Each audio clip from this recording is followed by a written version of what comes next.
So, I've never had to do an in memoriam post before, and I hope I don't have to ever do one again, but I suppose that's the nature of life. People come and they go.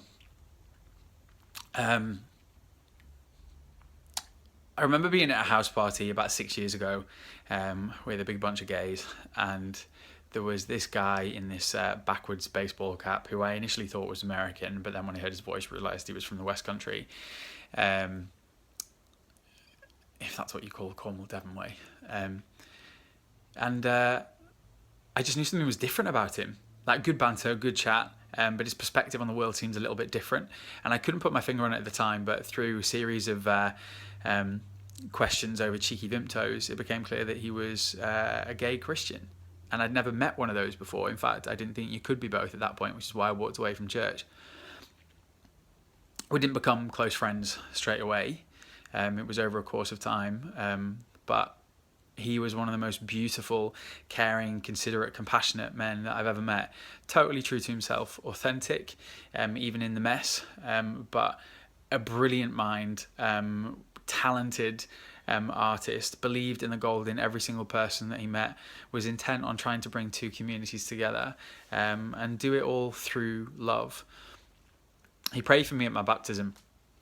And he prayed a prophetic word over me at the time that we would bring a message that would help bring unity and healing and show people that it is possible to be a gay Christian and it isn't a contradiction in terms. It is the sort of thing that people want to brush under the carpet or don't really know what to deal with, but that we could be a voice.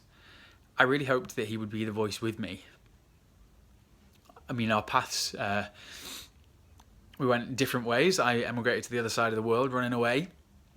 Managed to sort my life out eventually, thanks to Jesus and some awesome people. But a month or so ago, I got the news that Si had died in his sleep. You know, people say that, all the good ones are taken young. I don't know that I believe that. But he was beautiful, and the fact that someone who was so intent on making such a difference to the world and being true to himself and being so, loving, it's a travesty. It's just not fair. And we all get hurt. People will wound us.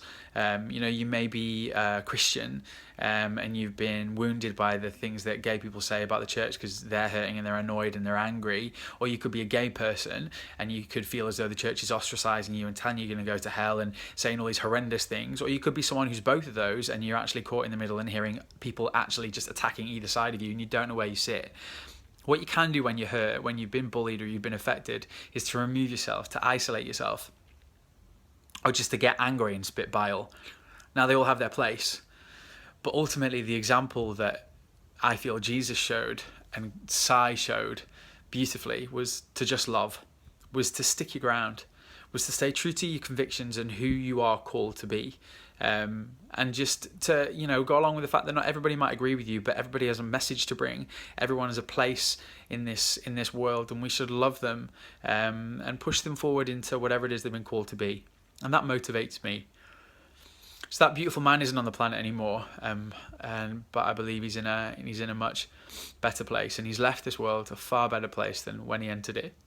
Si, you are a wonder, and I live to hopefully impart some of the spirit that you brought to the world, to the people that I encounter. And if you are someone who finds himself in pain and wants to remove themselves, just dare to believe that you're exactly how God created you to be, that you are loved, that you're special, you're beautiful, and you're wonderful, and live your life to the fullest, because the world is poorer if you don't. So let's all agree to be part of this conversation. In the messiness and in the brokenness, let's stick our ground. Let's be like a Rosa Parks, not being violent, but sitting in the place that knew she was supposed to be and being all that she could in that moment for herself and for other people. The world is a wonderful place. Let's continue to make it that way for Si and for everyone. Love you, mate.